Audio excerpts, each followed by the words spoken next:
It has been a weird weather week. Right now it's snowing and super windy outside, and I'm just done with all of this winter crap. And next week is spring break, so I'm just totally excited about getting a week off and getting to do some fun stuff. Yeah, Zoe is too, but she doesn't want me to go anywhere. So I think cats have their own idea of what a good time is. Probably just sleeping on a lap all day. So, um, yeah, it's just been kind of fuzzy. If you hung out with me and Kara last night on Sweet Subversives, get to hear the tale of my migraine day yesterday, which is much better today, but I'm still, I don't know. I just feel like maybe the weather is pounding in my head and all that. But hope you're feeling good. It's not coronavirus. Don't worry. It's just migraines and sinuses and being sick of winter. So I hope you're healthy and you're not getting any of that crap. You know. Last night my favorite thing now is people have been, well, what do you do? We don't want to touch each other. We don't want to shake hands. In France, they kiss on the cheek, they kiss on the lips. What do you do? And my favorite thing that I saw was a fake news thing about, on Broadway. What they decided to do was jazz hands, and I think I like it anyway. I think if people don't know what to do, some people are doing like elbow bump, like hey man, like that's the cool guy thing to do. But I think Liberty Librarian thinks you should do jazz hands. Hello. Woo, every day is a Broadway musical. Hello in Corona Land. Make a Corona Land musical. It's a good idea. Don't you think? I think so. So anyway, what else is going on? It's almost Friday. Friday Eve. My coworker Kim always calls it Friday Eve. And I think, you know, I'm kind of excited about that. Getting to be Friday Eve before spring break is even better. It's so freaking amazing. And I have a great show for you tonight. I have some news, like a little bit light on the intellectual freedom news, but that's okay. The stuff I do have is really fun and weird. So I'm excited about that. Um, what else? We're going to be doing a little bit about, have you guys seen the movie, the original 1992 Candyman? Tony Scott, Tony Todd, Tony Scott. I'm like getting my head. Bleh. Um, Let me see. Tony Todd. It's like a guy with two first names. As you may know, in my mind, I can remember amazing weird things sometimes, but then when it comes to names, I'm really terrible. I love to mix it all up. So I hope that you forgive me. And the best thing ever is it feels like trivia moments. It's like, guess what Heather's thinking? And then people go, oh, do you mean this song by the Turtles? I'm like, yes, it is. You got it. And I know right when I hear it, it's right. And I think this is like the first step for like me all of a sudden turning into like a Liberty Librarian vegetable down the way. But like, can't remember anything except weird trivia. So, yeah, we'll see how that goes. While I'm thinking about it, I'm going to share to my Liberty Librarian site. So I'm going to just do that real quick now because I just saw it pop up and it is sharing. So that's a good thing, right? So that way people can come to my page and actually watch it live. So if you haven't gotten to see anything, you will. So let's see. God, my internet's really slow tonight. I hope it doesn't drop me. I've been having some bad luck with stuff. Let's see. Where am I? Is this me? That's not me. Where am I? We'll do it again. Let's see if I'm there. Should be on the Freedom Revolution Network page. There it is. It says I'm live. We'll click on live. It should take me right there. There I am. Woohoo! I'm going to share that to Liberty Librarian. Woohoo! Keep talking.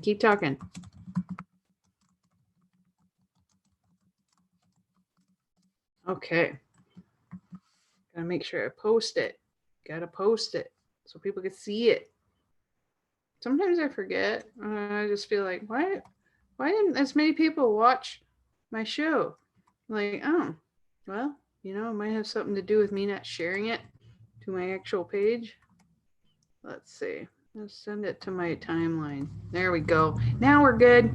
I see somebody sent me a message. Probably like something like, we can't hear you or something weird. Okay. Nope. All good.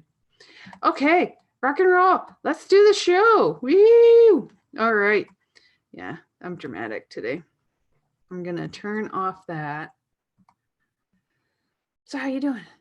Oh, yeah, I'm all over the place, as you can tell. I am this close to being just a sleepy little girl. I have some good news though. Let's do intellectual freedom news. So yeah, I was talking about Candyman. So later we're going to talk about Candyman and Bloody Mary, and like those urban legends and what they mean, and a little bit about the psychology behind them, and then the Candyman movie. It has a main movie and a sequel, and now they're I don't know if I would call it a reimagining or a reboot, because it seems like it's a continuation. So maybe part three, but it's by Jordan Peele, who I love. It's amazing.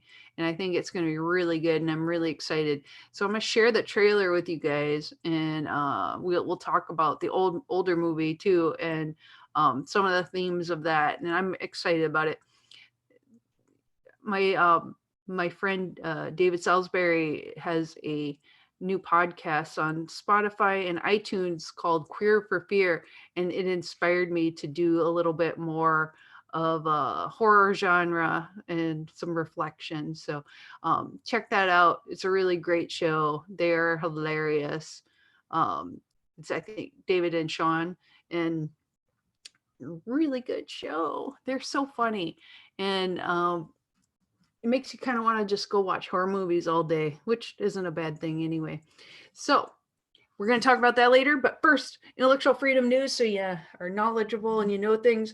And if you can't get enough intellectual freedom news, please go to the American Library Association Intellectual Freedom News page. And they have dozens and dozens more articles each week that talk about these sort of topics that I cherry pick some of my favorites from.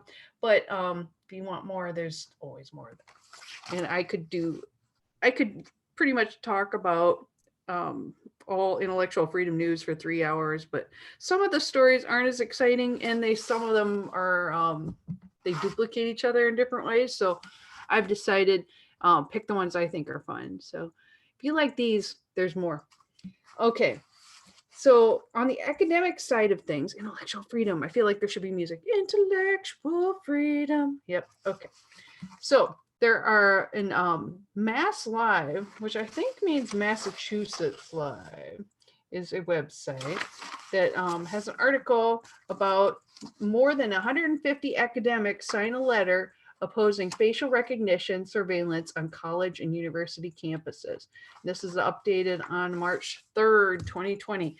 And I am very happy to see other academics are on board with protecting student privacy and their own privacy as well. I mean, honestly, do we really need a police state on college campuses? I do not think so. So, a little backstory. Some of the rooms are equipped with cameras inside. Here's an image from Lafayette College at Rockwell Integrated Science Center. Now, what we use these cameras for on our campus in classrooms is for ITV kind of classrooms. So what ITV is, like internet television, and it makes it so you could have it's like a Zoom meeting, like what I use for recording this show. Zoom would be like an online meeting, but this would be like if you have a bunch of people in a room and they want to talk to other room with a bunch of people. It's kind of a great opportunity to be able to do that. But what they're afraid of, I gotta move my cat. Oh, he's so naughty. Why are you so naughty? Okay. So what they're afraid of is that instead of it just being used as a tool to talk to each other on other campuses, that there is facial recognition technology that can be embedded into it, and they could use it to track people across campus. To like if they had voice recognition embedded into the software, that it could, like, if you hear certain terms that come up, it could flag things. Um, could be used as a security camera. It could be used by administration to track faculty, and like if they are saying things that they disagree with in a classroom, even though there is academic freedom, typically, there could be lots of misuse of these kind of tools. So they want to make sure that they have signed this letter that says they oppose it being used for inappropriate uses on campus, which I agree with. Now it says on Thursday on the website Medium, they included signatures from roughly a dozen faculty members at several schools in the Commonwealth, including Boston University, Brandeis University, Harvard University, MIT, Northeastern University, U of Massachusetts Amherst, and U of Massachusetts Boston. So quite a few schools. They see that technology as a danger to human rights, personal privacies, and student safety, they wrote. Facial recognition poses a unique threat to safety, civil liberties, and academic freedom on campus. Facial recognition is invasive and enabling anyone with access to the system to watch students' movements, try to analyze facial expressions, monitor who they talk to and what they do outside of class, and every move they make. Now, as an aside, this is something that came up on when I used to work at MSU Mankato. They used to have closed caption television feeds from all over campus, which are interesting. You could see what was going on. But they found out that some people were stalking students. They would look at, especially like in the gym, they had one that was there and they'd be watching, I think it was a female student that was being stalked while she was working out. And then they would see what time she was done and use that information to follow her. And it was very creepy. But there is always a potential for misusing any technology like this. And I think it's very smart for them to address it. Why I think it's happening now, I'm not sure, but because it seems like it should be something that has been happening, but it's interesting. So the faculty, staff, and researchers who penned the letter to campus administration did so in collaboration with a national campaign that aims to end the use of facial recognition on college campuses. And I think this is a really good thing. The effort is being spearheaded by the advocacy organization Students for a Sensible Drug Policy, which I want to go read about now because I'm just like, what's that about? And Fight for the Future, a group founded in Worcester, but basically based currently in Boston. Worcester. The organizations are planning to deliver an open letter to higher education administrations across the country next week and stage protests to draw awareness to the issue. The National Day of Action was scheduled for March 2nd, so it's already happened. But many advocates and public officials, as well as some in law enforcement, view facial recognition as problematic. Those working in the field of artificial intelligence say facial recognition technology as it exists today is inaccurate. People of color, elderly individuals, and women are frequently misidentified. So using this as a tool that is foolproof is not in case true. You know, you need to realize that it's not perfect anyway. So opponents also argue the software violates people's personal liberties and used secretively by governmental agencies. Because who's to say if they know this exists that they can't just come in and go, well, we want that. We want to look at it. We want to check on people that we don't like. You know, it could always happen. So Big Brother would be watching you. And college campuses should be a safe space for people to discuss issues and have conversations. And I think society in general is becoming more and more where that is less and less possible. But I'm glad to see that people are trying to fight for their rights to keep their privacy.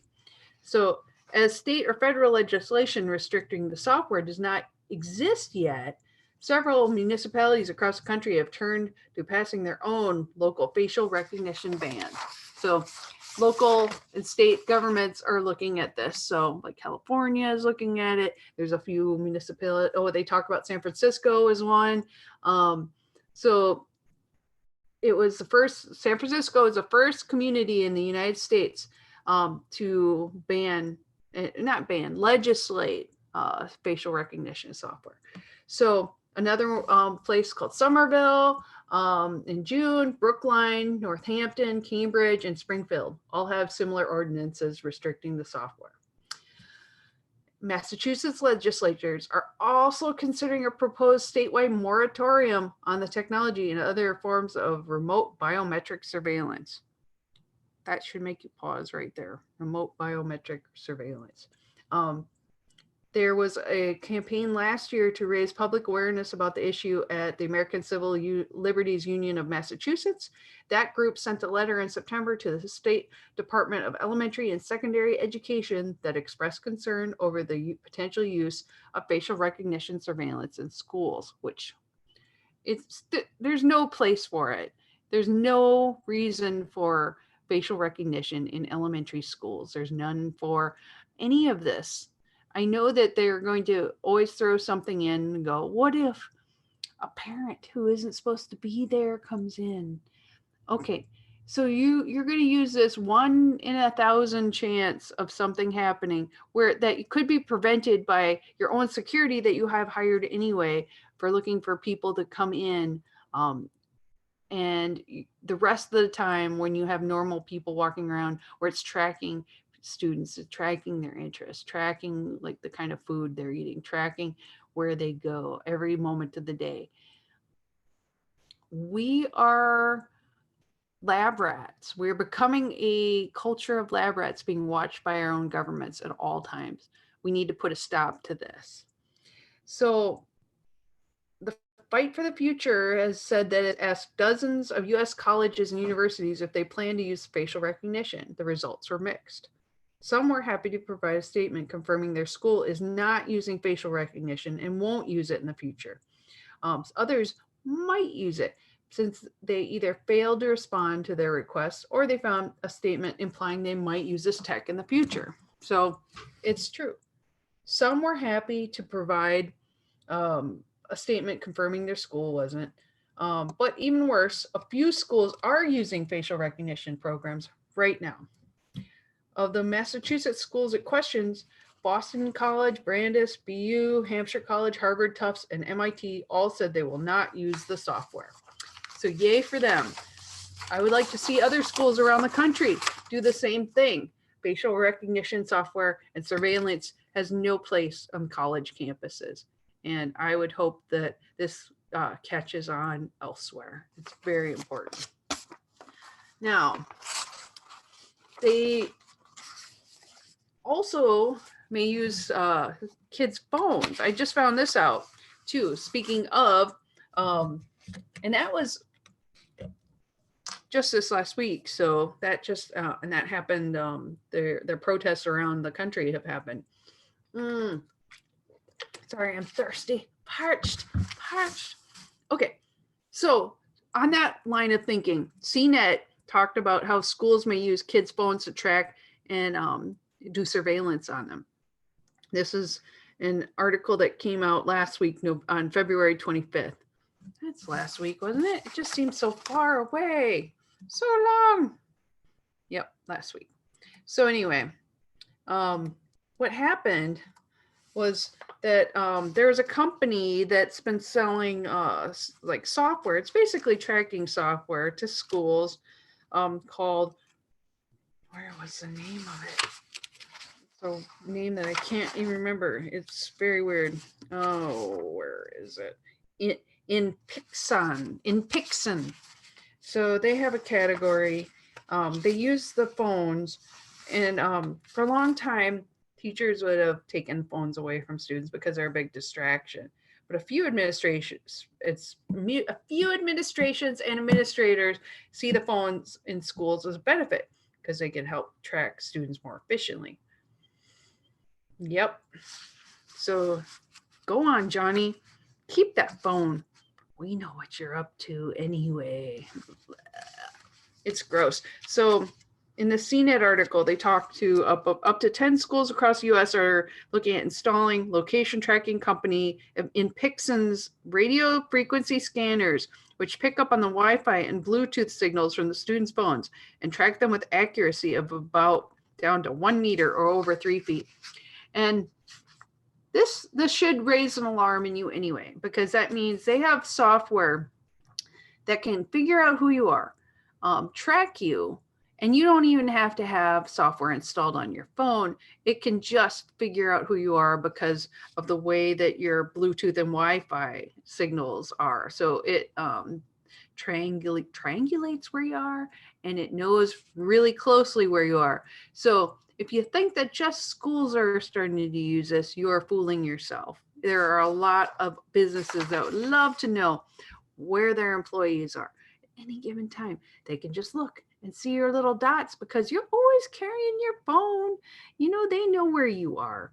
You will need to have some sort of case that blocks out signals, but then you're not going to get your calls. You know, people, we are making ourselves tied to a leash that of technology that makes it so they can figure out everything you're up to at any given time. It's just terrifying. So anyway, what did they have to say about this? So the spokesman representing that company in Pixon said in late February that the product is currently being used in schools, including one of the largest colleges in the US. And Pixon later clarified that it's in various stages of contract proposals. So they don't want to say how many schools they are, but it is obviously something that people are really excited about. Schools are interested in Pixon because they believe the technology will keep the students safe. Isn't that why we do all this stupid stuff and make rules and laws that don't always make sense? It's because to protect people a little bit, when mostly it's just to take away rights from everyone else. This will be, they also are planning on using it when they figure out who are blacklisted individuals, people who shouldn't be there. So they are hoping that this technology will keep those people out by raising the alarms that this person has entered the property. There are other ways to figure out when people don't belong there and how they're getting in there. So the schools are becoming prisons because they're locking everyone in. They make it so if somebody does get in, very impossible to get out in a safe manner because many times the doors are locked and you have to funnel. So I mean, things like a fire, things like disaster could happen because students don't have an easy way out, and that worries me. It's worrisome. This type of dragnet surveillance raises privacy concerns with every device being tracked and followed on a constant basis. Not only students, but every person who works in the building or parents that come in. Parents may consider buying a tracker for their own child, but it's another thing if the tracking is being implemented across the board at schools, requiring parents to opt out if they don't want their kids tracked. But are they really opting them out? Because they're still going to show up in the data. They're going to show up as a person who's approved. Why would it stop? I really don't understand that. And they've also said that even though they have surveillance and their surveillance gets more and more effective, it doesn't stop school shootings. People who are actually supposed to be there could still show up and find a way to get a gun in, or find a way to blow up the school, or find a way to hurt people. I mean, really, you could go around and stab people with pencils. I mean, and there are so many ways that people can do horrible things to each other. This will never stop all of it. Watching everyone nonstop will not stop it.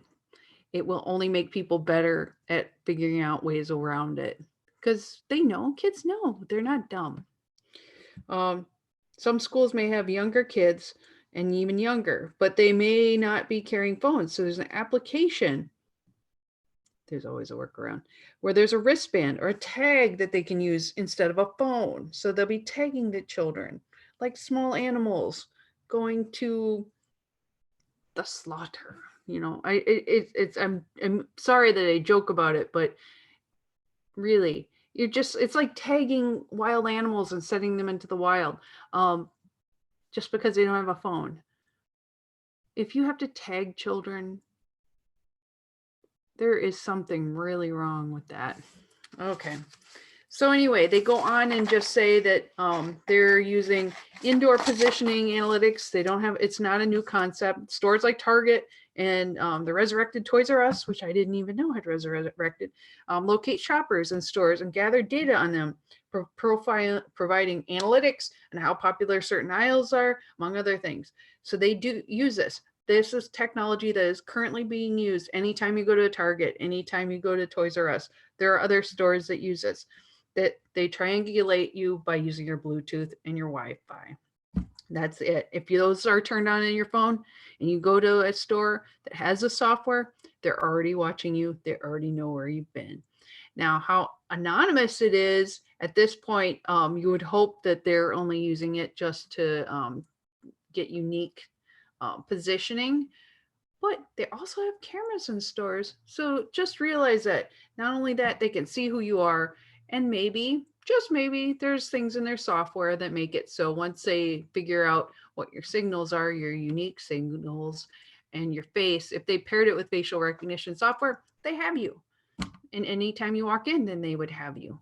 So to think that just children are victims of this, it's naive. It's starting to be everywhere. This kind of software is becoming so widespread that researchers at Carnegie Mellon University developed an app that could help detect when these scanners are being used, which would be a very interesting thing to try and test out. Maybe I'll do that. Maybe I'll like put that on there and walk around and see where I'm being tracked. That would be kind of a fun road trip show, don't you think? Yes. So what I'll do is I'll look around and see if I can figure out places where this happens most often and test it. Wouldn't it be interesting to know where you are being tracked? Our research has shown that many people are unaware of these deployments and would like a notification mechanism. So yeah, wouldn't you like to like walk into a store and have it beep and go, you're being tracked right now? So if I had that happen, I probably want to turn around and just walk out, because like, seriously, why do they have to track me? Why are they watching me? It feels like the store is stalking me, and that's what they want. They want to know everything about you. So like this is where it paired up facial recognition, social media scavenging services to keep eyes on students. I know there are a lot of advising programs out there that people have had feelings about, where they're unsafe, that they make it so easy to like, oh, this problem student. So everyone like every faculty person in the school could know about a student and not even be teaching them. They wanted to tie it to pictures. They want to tie it to more and more information and data. And then if they could just tie into their social media presence, they could go, that guy, he smokes pot on the weekends. Like he's just not going to be a stellar student here. You know how they judge and they make their opinions and form them on their own, or they try to find a way to get him out of school, expel him.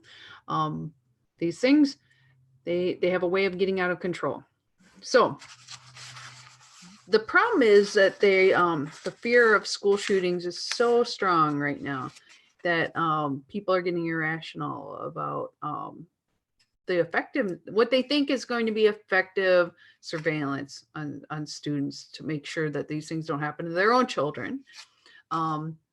But they haven't been proven to be effective in any way. And in fact, they raise and heighten the fear and mistrust in our youth, and make it so that they even hate the system even more. And the people who probably would do school shootings might definitely do that.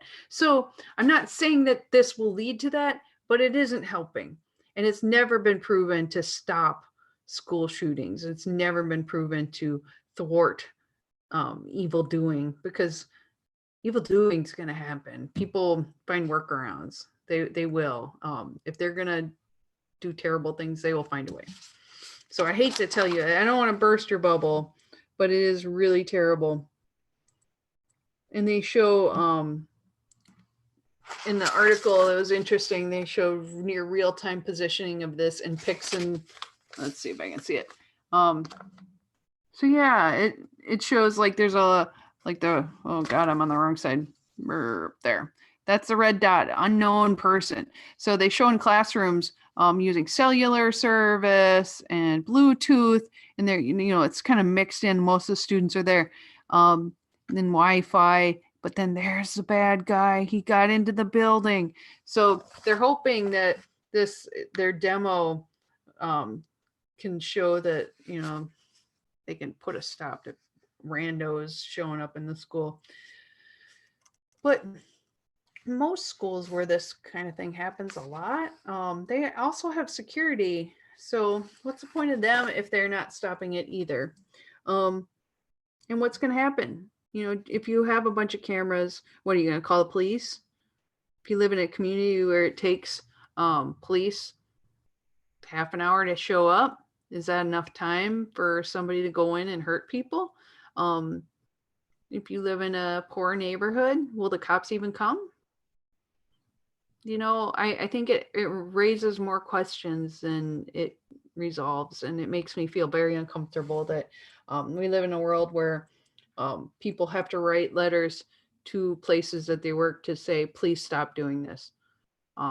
You're taking away people's freedom. You're taking away their rights.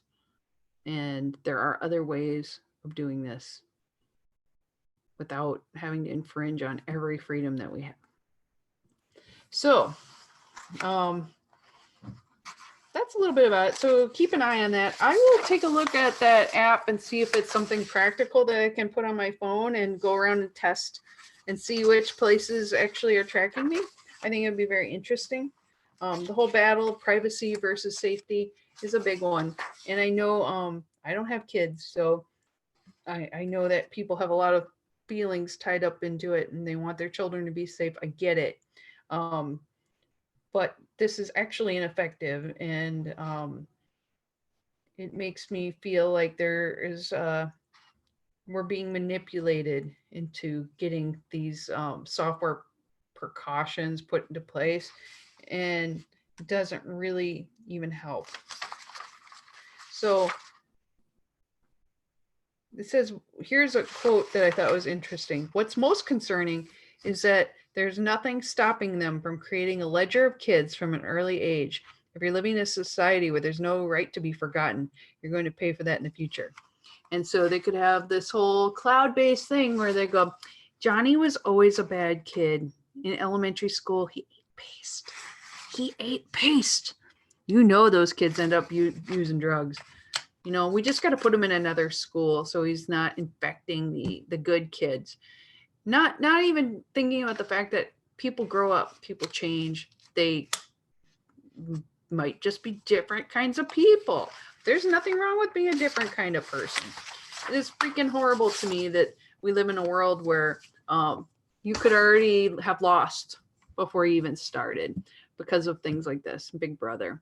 So please help me. I will look around and post some more links about ways that you can prevent this tracking and support. If you work in academia, support other colleges and universities in stopping facial recognition software on your campus.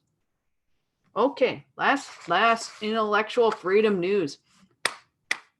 It's about porn. It's about porn. I got an article about porn. Anytime I see one on my library site, I'm just like, yes, we're going to talk about porn today. So it's amazing to me. A lot of people will think librarians are prudes, and we like to have our own set of rules because we're protectors of the books. So people misinterpret that with anything of prudishness, but usually librarians are protectors of rights of free speech. And it's an amazing thing to be able to go out on the internet and have anything you could want. You could have any kind of porn that you could want at any given time. There's probably, I mean, I just made up something in my head, like porg porn. And I'm like, I'm never going to Google that. Never. But you know it exists. There's probably a Reddit subgroup on it. And, you know, but there is something for everyone out there. However, Mississippi, the state, not the river, would ban internet porn.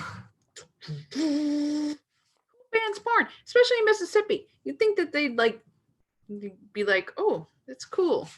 They I'm sure there are people there that are like probably filming porn right now. But Mississippi House of Representatives is taking on the porn industry during a 2020 session with a bill that would ban any internet content deemed pornography by the state. This will not go well.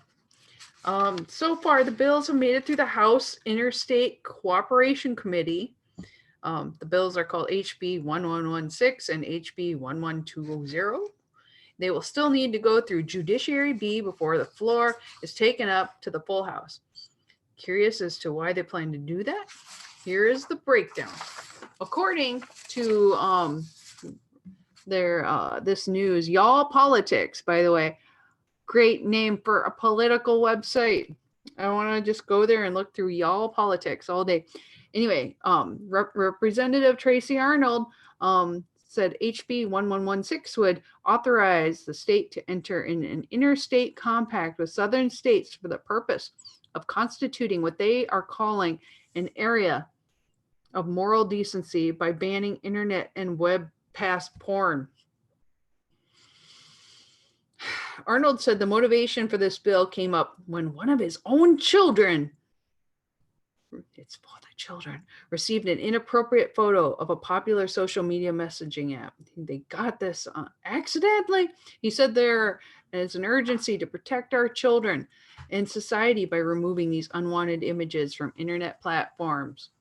The legislation would go about enacting this ban by establishing a commission of southern states that would be open to other states as well. So everyone could be in on this anti-porn stuff. So the commission would be overseen by the governor of each state. It would be a responsibility of the commission to push legislation that bans the dissemination of internet and web-based pornographic content that is regulated under the federal law on obscenity. So they are using this as a way to ban porn for everyone. And I don't think this will go far. Yeah, we all have freedom of speech, and the internet isn't really under that kind of rule, but they really, really want it to be. So the catch is that the law to restrict these materials cannot go into effect until at least 6 other states join the commission. So the bill thinks that these states will join. They think it's going to be Mississippi, Georgia, Arkansas, Louisiana, Alabama, Kentucky, Tennessee, West Virginia, and Oklahoma. So if they can get 6 of those states to join this commission, they actually have some traction. It just blows my mind. Okay, so this also mentions that the Commission of Southern States, but addresses the advertising of its obscene content on social media platforms. So you could also go to jail if you mention it on like Facebook or Twitter, if you're talking about porn or promoting it in some way. So it would be like a slippery slope of everyone going to jail all at once. It's crazy. But they've questioned whether a restriction of like this is a direct violation of the First Amendment rights, the Constitution, which states Congress shall make no law respecting an establishment of religion or prohibiting the free exercise thereof, or abridging the freedom of speech or of the press, or the right of the people peaceably to assemble and to petition the government for a redress of grievances. The big ones. So the board would then go in and set guidelines as to what constitutes as pornographic material, which it's almost impossible. It's like a sliding guide. This, yes, we need to look at this porn. I think that's what they're actually trying to do. They just want to go through and just see how, we want to find the bad stuff. You're going to have to bring us really bad stuff. It's for research. Ha. So it's to protect the children. They keep saying this over and over again. And they say, this isn't an attempt to infringe on anyone's rights. It's to protect our children. Well, why don't you just tell your kids to not look at porn? How's that? Why? Anyway, the North Mississippi lawmaker also expressed concerns that this industry is helping fuel the human trafficking problem has not only swept through the nation, but the state of Mississippi. So Arnold has said often that the times people are viewing these are violent pornographic images and repeating them in real life, causing harm to victims of trafficking. Just like video games. Just like video games, my husband says off camera. Yes. He thinks that pornography opens a gateway for sex trafficking, which is not only happening in the street corners anymore, but on the smartphone. Okay, let's talk about this. Our puritanical view of sex in our country. Sex work is work. Why are we picking on sex, which is a natural human function? Whereas, you can have little kids shooting people's heads off in video games. And I'm not saying that I want to like ban that either, but why is it that you have anything with sex, it's automatically demonized, and yet we have violence and our love of guns is okay? I mean, I think like at least the sex is more natural. It's what people do. It's how babies are born. Things happen. People like sex. But they are so afraid of this and so to the point of being puritanical, right? That they're willing to try to stop free speech and freedom of expression on this. So the committee in which the bills were passed isn't known for pushing legislation through the chamber. In 2019, only 2 bills were passed from the committee, and both eventually died in Senate. So I know you may be terrified that you're going to lose your porn right now, but realize that this is unlikely, but I want you to know there is a potential, and always keep an eye on this kind of stuff because they sneak it in. They find ways of getting rid of anything of freedom of rights. And it's, I mean, honestly, yes, I know they say it's to protect children, but porn is intended for adults. If adults want to look at porn, I don't care. I don't care what you look at. You don't force it on other people who don't want to. That's NAP, non-aggression principle. You send porn to someone who doesn't want to see it, that's an aggression. And sending porn to a child is an aggression. It's not that you should get rid of all porn everywhere. You should stop people who are sending porn to children. Okay? That's it. This is like they focus it the wrong way, and it's terrifying. Okay, so they say that HB, what I feel like there should be a way of saying this. 1116, 111, 1116. I don't know. It referenced several U.S. Supreme Court cases focused on the impact of pornographic material. In Ashcroft versus American Civil Liberties Union, the court found that legislative branch may undoubtedly act to encourage the use of filters. It could also take the steps to promote their development by the industry and use by parents. So, once again, we see that people want to take your porn away. You know, I know so many people that are like, they can't take my guns. But I have a feeling if you took people's porn away, it would be just like that. People would be like carrying their videos. You'll take this from my cold dead hands. No. So yes, they want to take your porn. What are you going to do about it? So we are now at the portion where I'm done with intellectual freedom. We are moving on. Today, I wanted to show you a few things about urban legends because I love urban legends. And I just saw the other day there is going to be a new Candyman movie coming out. And I want to share that trailer with you and talk about it. So I'm going to do a little bit of sharing screens. Let's see if I can get it to work. Let's see if I can find it first. Here, it's the original. There we go. Okay. Here we go. I'm gonna play this. Yeah, I eventually can figure this out. Got it. I'm gonna play this and hopefully you can hear it.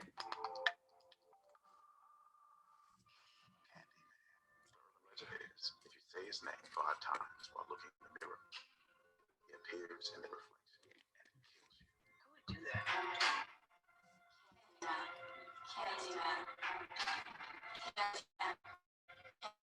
Candyman. Well, we're still alive. Let's go.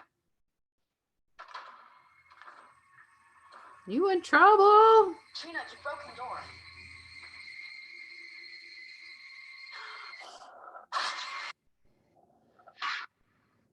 Isn't it funny?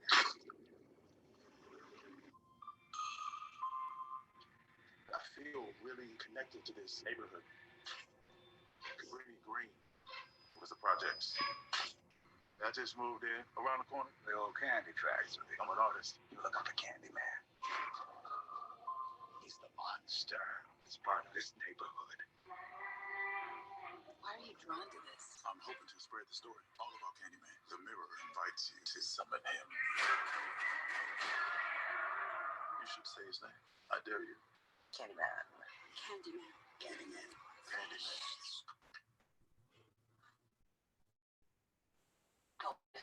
She doesn't age.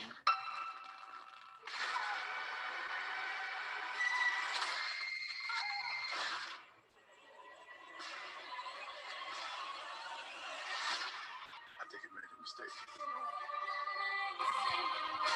I'll go right back. Candyman isn't real! Something's happening to me. He had purpose for you to be another one of his terrible stories. I guess he found me. The writing on the wall. The sweet smell of blood.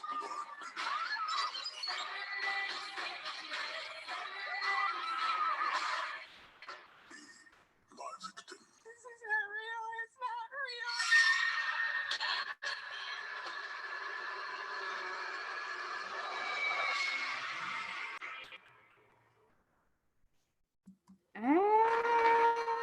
Ah, that's so scary. Don't you think? Like, okay. So you guys, Jordan Peele, right? Jordan Peele from like Key and Peele. Oh my God, so good. And let me just pull up his page so that way you know who I'm talking about. Because I always assume everybody knows who I'm talking about. He's been really doing some amazing work with like in television, and he did like some Mad TV stuff. Key and Peele, his shows, they just make me laugh nonstop. He did movies on like Get Out. That's amazing. You got to see that one. He has been let's see, what's something else, like Black Klansman. He did the screenplay for that. That one's really good. I'm just looking for other ones that you might know about. Obviously he's doing this Candyman, Us, Get Out, really great stuff. And then in TV, he did some work with the Hunters show that I've just started on Amazon Prime. He's did the Twilight Zone. Like, oh my God, the guy. And then there's one that's coming out on HBO called Lovecraft Country, which I'm super excited about because it's got to be some sort of Cthulhu kind of thing, but it's from the Black perspective, and I'm like, how cool is that? It's awesome. So I just think like he's an amazing guy. Here, I'm gonna just like do a quick share so you can see what he looks like. It's just like, that's him. And once you see him, you're like, oh, I know that guy, right? Jordan Peele. Very good. Great director. And I think he's going to bring really an interesting perspective to the new Candyman series. And if you have watched the Watchmen series that was on HBO this last year, you'll recognize a main character. Oh my God. I can't even know if I can say it. That dude is like amazing in the Watchmen. So you know this movie is going to be amazing too. So I was thinking about the fact that the original, and if you have seen the Tony Todd one, I'll play that too. Like, why not? The Tony Todd one really was unique in that the Candyman character, Daniel Robitaille, I think that's how it is. They it has a huge backstory about where this character comes from and the racism inherent in the story, where he was a famous artist, a famous Black artist, and he was had a forbidden love, interracial love, with a woman that in the 19th century that he was hired to paint, a plantation owner's daughter, I think it was. And they found out that they were in love and having sex, and they sent a mob, including the father, to get him and kill him, basically. And they cut off his hand because they were like not going to let him paint anymore, and that was everything that he was. And then they covered him in honey and let these bees sting him and scar his face. And he had cursed everyone who said his name 5 times, and he had a mirror at his face, like, would you love him? And so the power of it was that his spirit went into this mirror, and anyone who said his name, he would come back and go on a murderous rampage. But what's interesting about this character is that it's one of the first real interesting Black anti-heroes, mostly a villain, murderous, but where you can understand his story and start to see why he did what he did. And it also incorporated Cabrini Green neighborhood in Chicago, which was like the projects. I have a short little video that I found today about that shows the skyscrapers, and it was an experiment to give affordable housing in Chicago.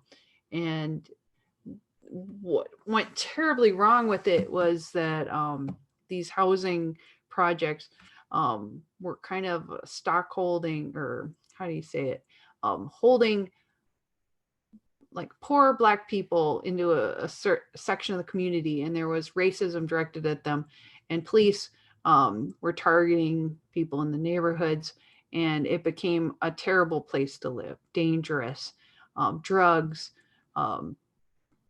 but it was almost because of the way they were put in there, and it was affordable housing, so people were kind of trapped. I gotta show you that. It's so good. Let's see. Okay. Yeah, this is actually kind of interesting. I'll show you a little clip from this. It was a good video about why did we build high-rise public housing projects. And I think it really ties into why this character of Candyman was tied to Black history and the inherent racism that comes up again and again in our society, and the way we pretend that we're helping Black people, but we're actually going in as white people and people in power, people with money, not just white people, but taking minorities who are poor and pushing them further and further into places that we don't want to be. The rich are the ones who are putting people into places because they want to forget about them. And this is an example. I also think some of the Native Americans being put on reservations, and forced to live in a way so we can forget about the evils that we've done, happens again and again. And I think this is a great example when you look at the new Candyman movie and the older Candyman movie about the guilt that we have. So I'm going to just show you a real short clip, and it'll show some of the pictures of the buildings. The 28 buildings in the Robert Taylor Homes housing project. Robert Taylor Homes is one of several high-profile housing project demolitions, from St. Louis's Pruitt-Igoe to the fellow Chicago project Cabrini Green. The demolitions serve as an admission that high-rise public housing wasn't a good idea. The housing that replaced them are all low-rise projects better integrated within existing neighborhoods. So why did anyone back then think this was a good idea? Why did housing authorities build these high-rise projects in the first place? To understand why these high-rise projects were built, we're going to have to go back in time, all the way back to the Great Depression. This is when the US government really began to get seriously involved with the construction of public housing. Prior to the Great Depression, the private market was against the idea of government competing against them, but the unprecedented economic climate subdued their protests. Now, contrary to what you might think, public housing in this era was not designed to house the poorest of the poor, but instead help the middle class that was now struggling thanks to the Depression. Activist and housing advocate Catherine Bauer shaped the nation's vision for public housing in this era and literally wrote the 1937 law that really kicked off public housing in the United States. She envisioned large-scale projects on the edges of communities. She favored modern architectural techniques that did not favor high-rise projects. This general approach of housing workers in low-rise buildings lasted until the end of World War II. Housing, not just public housing, changed dramatically in the post-war years. Middle-class white families moved to the suburbs in droves, buying single-family homes. They left behind Black and immigrant families who could not leave the city, either because they could not afford homes or because white neighborhoods would not tolerate Black families moving in. Banks wouldn't loan to minority families, and real estate agents wouldn't show them homes in white communities. White families were allowed to have a home, an asset that increased in value and cemented their place in the middle class. Black families became poorer and poorer, and the federal government was about to make their lives even worse. Harry Truman signed the Housing Act of 1949, which was intended to provide vast amounts of federal funding to cities to eradicate what he called slums, where 5 million American families were living at the time, and build new modern housing. While upgrading the living conditions for millions of Americans may sound like a good idea, in practice it was a disaster. Planners refer to this period of time as urban renewal, but for many poor Black urban residents, it was known at the time as Negro removal, as Black neighborhoods were demolished, but only some housing was rebuilt, and much of that housing was actually intended for upper-income white residents. The full effects of urban renewal are far-reaching and will certainly be the subject of its own video someday, but here's what's relevant to our discussion of housing project. I'm going to stop right there. And this is a theme that I think really comes into play with the Candyman show, that there is what's called gentrification. And gentrification is happening now. You see that people are getting moved. Instead of, it used to be that they would get people of color, poor, people would get pushed to the downtown where it was less pretty. And for a long time, it was the rich, usually white people, would move to the suburbs, like he said. And so they would make cheap housing, mostly to keep at least some of the people happy and satisfied. But then it became crime ridden, and even the people of color didn't want to live there anymore. It became so dangerous. You couldn't raise your family. It was not a safe place for people to live. So what's happened lately is that some of these areas that were destroyed, they get a lot of people go into it. They get grants, they get money to refurbish, renew these areas. And then they put in like businesses and have little breweries and things that people want to do, music and attractive events. And when they renew these places, they make them very expensive, and they're targeting the rich to come back into these areas. So once again, it's instead of gentrification where you know, people are leaving and going out, they're leaving the city. Gentrification is people are coming back in. So I think what will be really interesting to see is in the new Candyman movie, whereas the themes of the Cabrini Green and people being sent somewhere to be thrown away. What do you do in this day and age? Where are people being sent?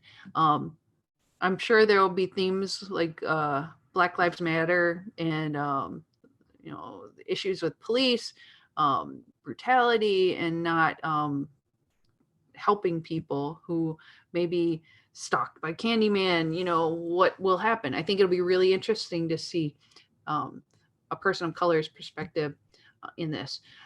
From it's been a while since I've watched the original, but very good series. I think the first one was really good. I don't remember as much about the second. I need to watch it again.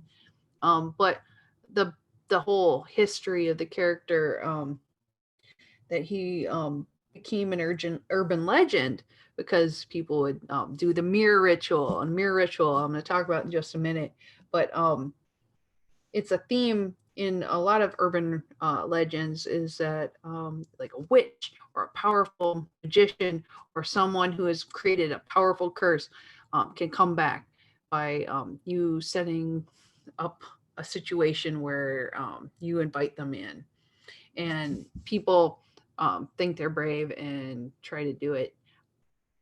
I always say, you know what? You never know what's out in the universe. Maybe not invite that in. It probably wouldn't happen, but let's just not go there. So I did want to mention that the original Candyman story, so it's not a real story. It's not a true story. But I feel like a lot of these legends are based on an idea that is in our collective consciousness. So the original Candyman story actually was a short story by Clive Barker called The Forbidden, and it was in the anthology collection Books of Blood, which is very good. So in the story, the description of Candyman's appearance was different. He was bright to the point of gaudiness. His flesh was a waxy yellow. His thin lips are pale blue. His wild eyes are glittering as if their irises were set with rubies. His jacket was a patchwork. His trousers are the same. He looked, Helen thought, almost ridiculous with his blood-stained motley and hint of rouge on his jaundiced cheeks.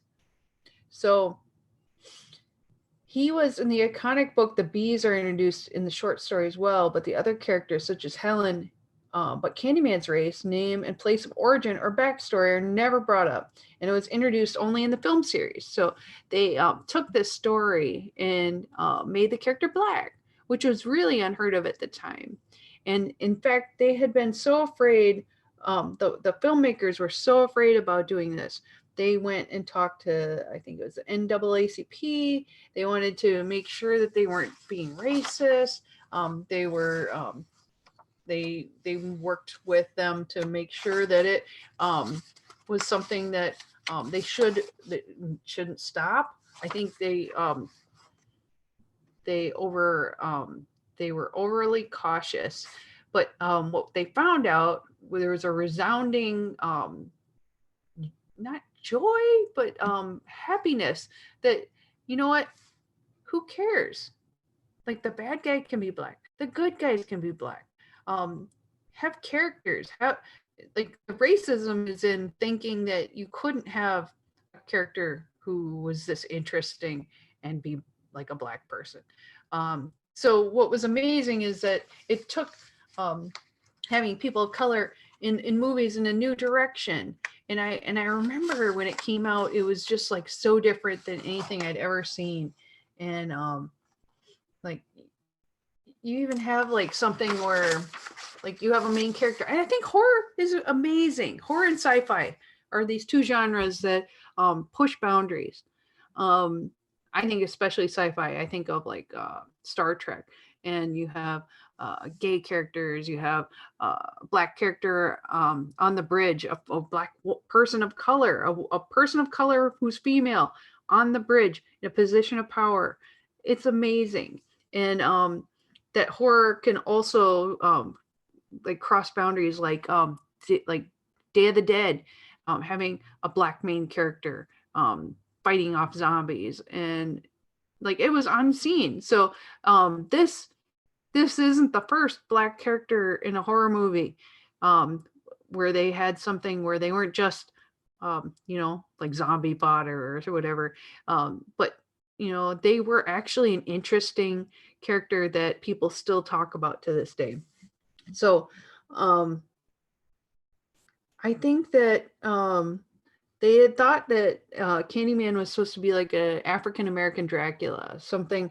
And I always thought he was kind of like Phantom of the Opera because he had this face like that with the bees, and there's a romantic quality to him. And I mean, he's got an amazing voice, and he's tall and like has a presence.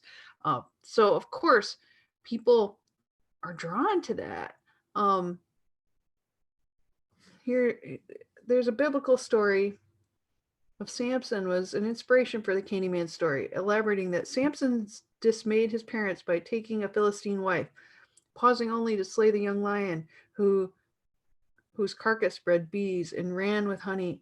The Candyman outraged bigots by his love for a white woman and was murdered by being smeared with honey and staked out for the killer bees.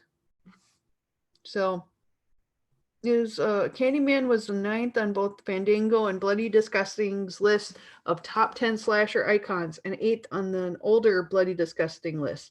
So he's pretty high up there. Rolling Stone listed him as 10th among horror villains. Joe Blow has Candyman as 5th on their list of horror boogeyman, and ComingSoon.net has him as 7th on their list of slasher villains. And he's an important character, and there is the racially charged feeling that comes with Candyman is an amazing. We have so much guilt in our society about racism and the history that we have, and I think it's an amazing potential to be something we can explore more. And I always feel, and I've said this about my work with the Gorse Writers Workshop too, is that stories are a great way of picking apart things that are wrong in society, things that we'd like to have changed. And instead of having like a formal discussion where you go, this and this and this, and you need to believe me, sometimes just hearing a story and you put yourself into that character's mindset, you will experience things in ways that you would never get to without that help of fiction. And I think that's an amazing thing because we can learn so much. And it's scary now. I think it's scarier now than ever. You look at the connections between America's ugly racist history that gets covered up again and again in our society. And we go, oh, no, we're past that now.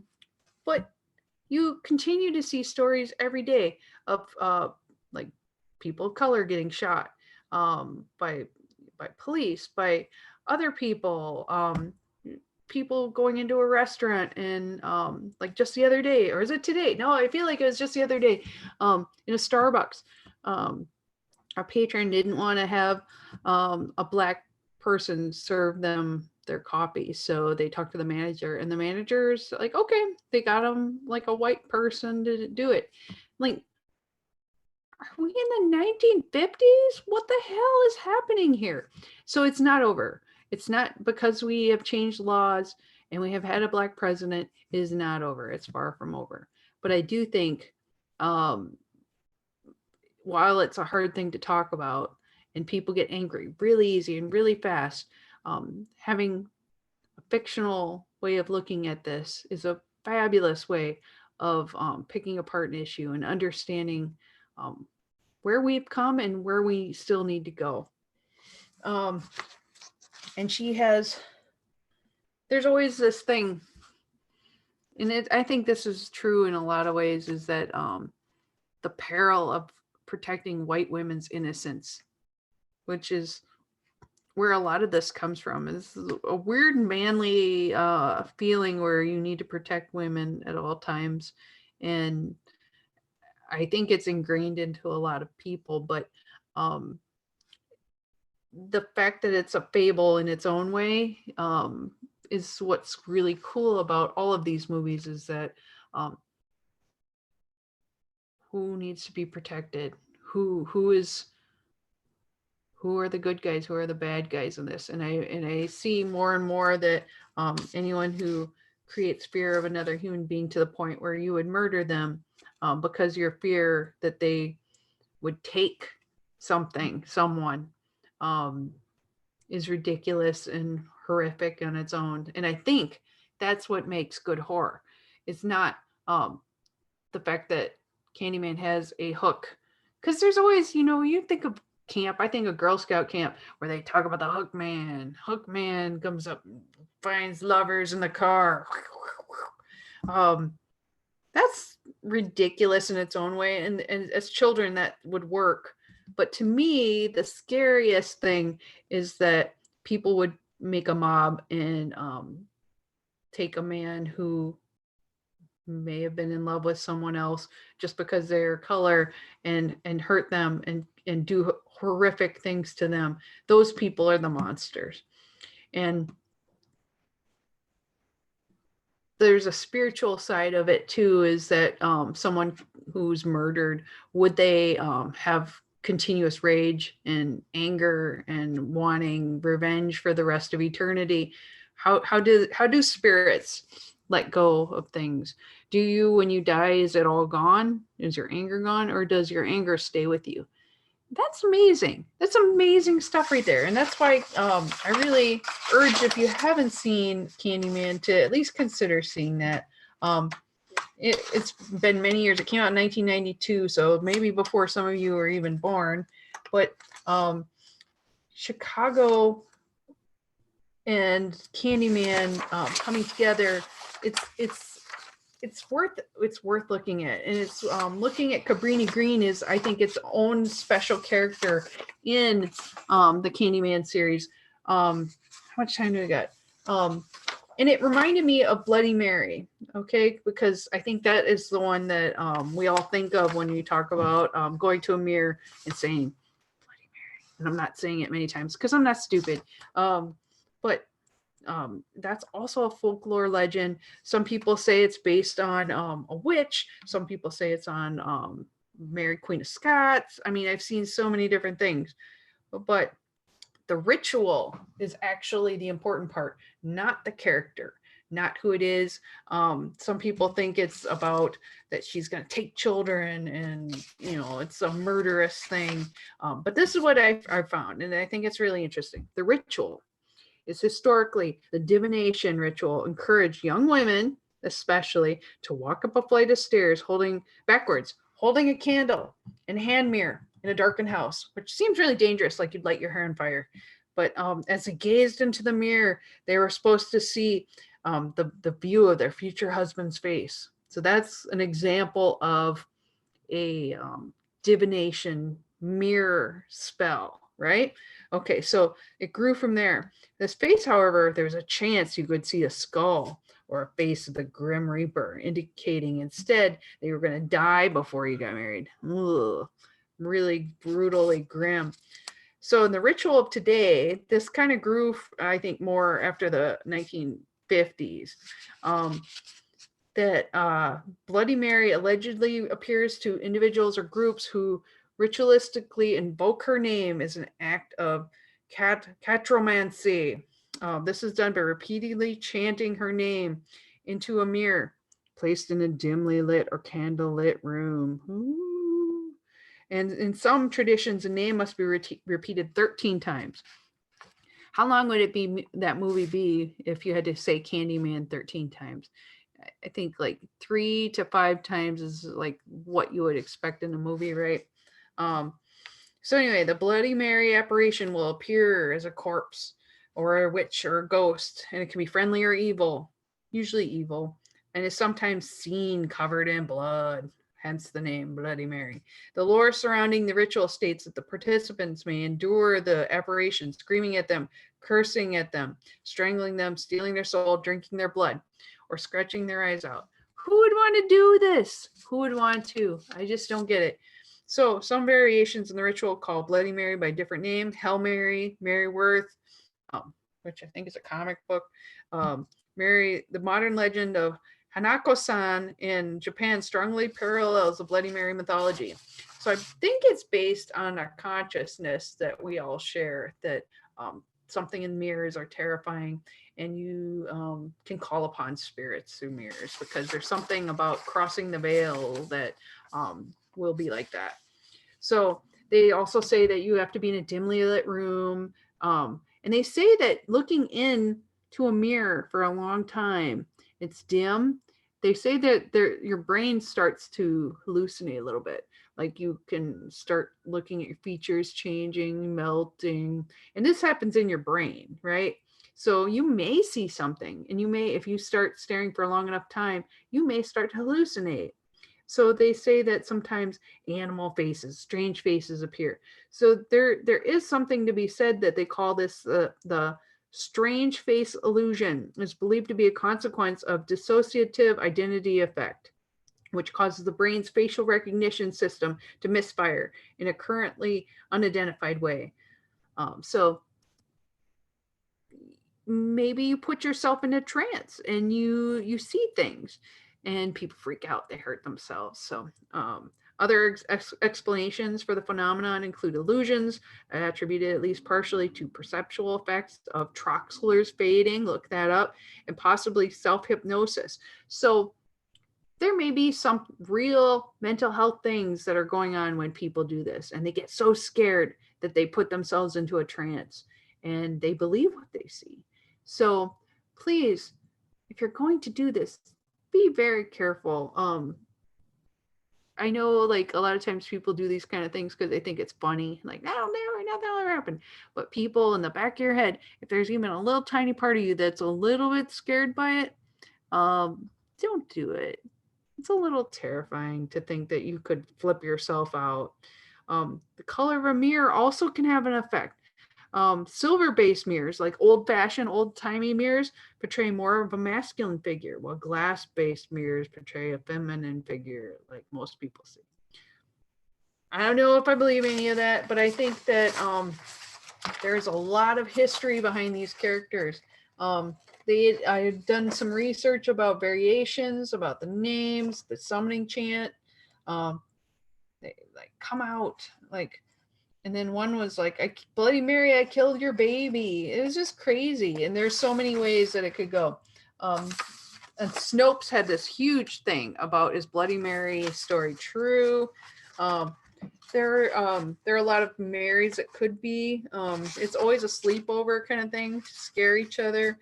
The premise, like usually is a candle. There's some dim lighting, but ultimately, Bloody Mary is what I feel that Candyman's story is based on. It's just another twist on an urban legend, and using that kind of mentality of fear, they can build upon it. But the real story is Candyman and the racism in society, and how it changes and morphs over the years. And I'm really excited to see the new movie. Let me know what you think. That's pretty much all I'm thinking about now, is like, will Bloody Mary, will there be more shows like that? Or are we always looking at twisting a trope because we're comfortable with it? You know, it's like you'll see Snow White and you'll see a million different kinds of, like, take Snow White in a different direction. Is this just Bloody Mary in a different direction where they can explore societal issues? Maybe. So please check out the original 1992 Candyman if you're interested in seeing the new one. I think it'll give you a good basis for, you know, where you're going with it. I've heard rumors that they think that that main character, who the guy from The Watchmen, he might be related somehow to Candyman, like a descendant, and he will be pulled into madness, which he's an amazing actor. I think this is going to be really cool.